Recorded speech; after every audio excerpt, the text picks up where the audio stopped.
आजच्या सेशनमध्ये आपण पाहणार आहोत GCC TBC English 40 personal letter typing आणि फॉर्मॅटिंग. सर्वप्रथम आपण दिलेल्या रिकाम्या पेजमध्ये संपूर्ण लेटर हे टाईप करून घ्यायचं आहे.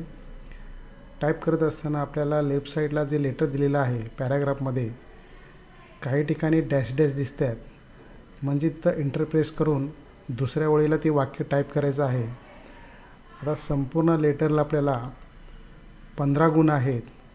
त्यामध्ये टायपिंगला 7.5 गुण आणि फॉर्मॅटिंगला 7.5 गुण.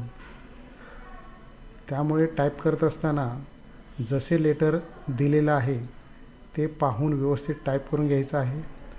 वेळेचा पुरेपूर वापर करून त्याचे टायपिंग आणि फॉर्मॅटिंग हे व्यवस्थित करून घ्यायचं आहे. सर्वप्रथम दिलेलं लेटर रिकाम्या पेजमध्ये टाईप करून घ्यायचं आहे. आपल्याला लेटरसाठी 30 मिनटं वेळ दिलेला आहे. त्याचा योग्य वापर करून टायपिंग आणि फॉर्मॅटिंग करून घ्यायचं आहे. आता आपण लेटर टाईप करतो आहोत. जसं लेफ्ट साईडला दिलेलं आहे ते पाहून राईट साईडच्या रिकाम्या पेजमध्ये आपण लेटर टाईप करून घेतो आहे. टायपिंग करून झाल्यानंतर ते फॉर्मॅटिंग कसं करायचं हे आपण पाहणार आहोत. आता आपलं लेटर टायपिंग करून होत आहे. आता आपल्याला फॉर्मॅटिंग कसं करायचं ते आपण पाहू. लेफ्ट साईडला दिलेले क्वेश्चनचा अभ्यास करून त्यानुसार लेटर फॉर्मॅटिंग करायचं आहे. हेडिंगला सिलेक्ट करून बोल्ड करायचं आहे. त्यानंतर आपल्याला हेडिंग, नाव आणि पूर्ण ॲड्रेस डेटपर्यंत लेफ्ट इंडेंट 3.5 सेट करायचं आहे. ॲड्रेसनंतर एक जादा ओळ म्हणजे इंटर, डेटनंतर एक इंटर. आता ॲड्रेससाठी आपण जागा रिकामी सोडलेली आहे 2 मध्ये. आता सब्जेक्ट आणि रेफरन्स नंतर एक रिकामी ओळ. सब्जेक्टला बोल्ड, रेफरन्सला बोल्ड आणि सब्जेक्टच्या समोरची लाईन याला अंडरलाईन द्यायचं आहे. त्यानंतर रेफरन्सच्या समोर अंडरलाईन द्यायची आहे. आता आपल्याला 40च्या लेटरमध्ये जादा इंटर लागतात, म्हणून रिस्पेक्टेड सरनंतर एक इंटर, त्यानंतर पॅराग्राफनंतर एक इंटर. हे जादा इंटर आपण सोडलेले आहेत. आता C नंबरचा प्रश्न पाहिला तर paragraph should be Indian style, म्हणून आपण पॅराग्राफला एक टॅब देत आहोत आणि त्याला सिलेक्ट करून जस्टिफाय अलाइनमेंट द्यायची आहे. त्यानंतर पॅराग्राफ जस्टिफाय टॅब असल्यामुळे आपल्याला सब्जेक्टला आणि रेफरन्सलासुद्धा एक एक टॅब द्यायचा आहे.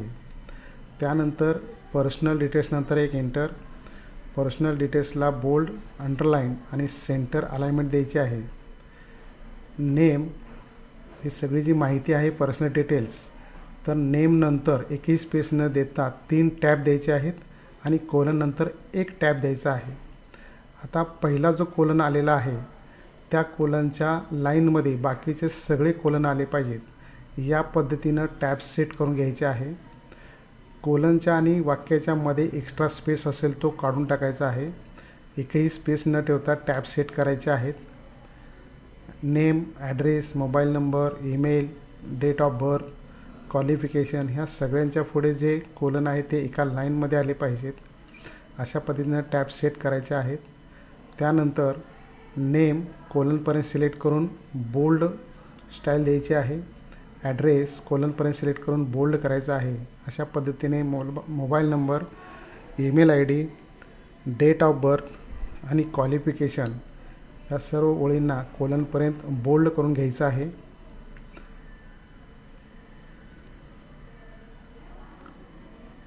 त्यानंतर आपण आता टेबलकडे येतो. टेबल फॉर्मॅटिंग करताना टेबल हेडिंग जे आहे ते सिलेक्ट करून त्याला बोल्ड द्यायचं आहे आणि संपूर्ण टेबल सिलेक्ट करून आपल्याला संपूर्ण टेबलला सेंटर अलाइनमेंट सेट करायची आहे. त्यानंतर खाली जे दिसते 2 पॅराग्राफला आपल्याला जादा इंटर हवेत. 40चं लेटर असल्यामुळे आपल्याला जादा इंटर द्यावे लागतात. आणि आपल्याला आता पॅराग्राफ इंडियन स्टाईल असल्यामुळे पॅराग्राफला आपल्याला एक टॅब द्यायचा आहे. थँकिंग यू हा शब्दसुद्धा पॅराग्राफमध्ये मोडतो, त्यामुळे त्यालाही टॅब द्यायचा आहे. दोन्ही पॅराग्राफ सिलेक्ट करून त्याला जस्टिफाय अलाइनमेंट द्यायची. त्यानंतर युवर फेथफुली आणि विजय डेसले हे कम्प्लिमेंटरी क्लोज आहे. राईट हँड साईडला लेफ्ट इंडेंट 3.5 आणि सेंटर अलाइनमेंट सेट करायचे आहे. सर्वप्रथम 2 ओळी सिलेक्ट करून आपण लेफ्ट इंडेंट 3.5 असा सेट करायचा आहे. त्याला सेंटर अलाइनमेंट द्यायची आहे. त्यानंतर युवर फेथफुलीच्या पुढे क्लिक करून 2 इंटरप्रेस करायचे आहेत. अशा पद्धतीने आपला संपूर्ण शेवटला इन्क्लोजर जे आहे त्याला लेफ्ट अलाइनमेंट सेट करायचे आहे. आपलं संपूर्ण फॉर्मॅटिंग कंप्लीट झालेलं आहे. आता आपण ॲड्रेस फिल करायचा आहे. रिस्पेक्टेड सरमध्ये आपल्याला मगाशी लेफ्ट अलाइनमेंट राहिलेली तीही द्यायची आहे. आता ॲड्रेसमध्ये आपल्याला 2 ॲड्रेस असल्यामुळे ते मेलिंग टॅबमधून टाईप करून सेव्ह करून ते इन्सर्ट फील्डमधून घ्यायचे आहेत. त्यासाठी मेलिंग टॅबवर पहिल्यांदा क्लिक करून आपल्याला सिलेक्ट रिसीटमधून टाईप न्यू लिस्ट तयार करायची आहे. त्यासाठी आपल्याला ॲड्रेसमध्ये ज्या 3 लाईन दिलेल्या असतात त्या कंपनी नेममध्ये पहिली ओळ, ॲड्रेस लाईनमध्ये दुसरी ओळ, ॲड्रेस लाईन 2मध्ये तिसरी ओळ, अशा पद्धतीने पहिला ॲड्रेस टाईप करून घ्यायचा आहे. टाईप करत असताना स्पेलिंग व्यवस्थित टाईप करून घ्यायचं आहे. कारण ॲड्रेस एकदा सेव्ह झाल्यानंतर जर इन्सर्ट केला आणि प्रिव्ह्यूमध्ये चेक करता असताना जर स्पेलिंग चुकीचे निघाले तर संपूर्ण ओळी डिलीट करून आपल्याला पुन्हा त्या टाईप कराव्या लागतात.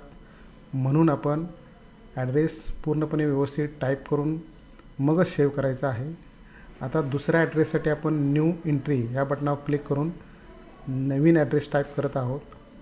तो सुद्धा काळजीपूर्वक टाईप करायचा आहे.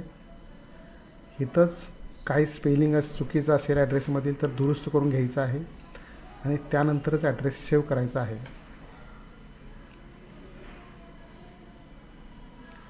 ॲड्रेसच्या दुसऱ्या ॲड्रेसमधील शेवटची ओळ ॲड्रेस लाईन 2मध्ये टाईप झाली. आता ॲड्रेस चेक करून सेव्ह करून घ्यायचा आहे.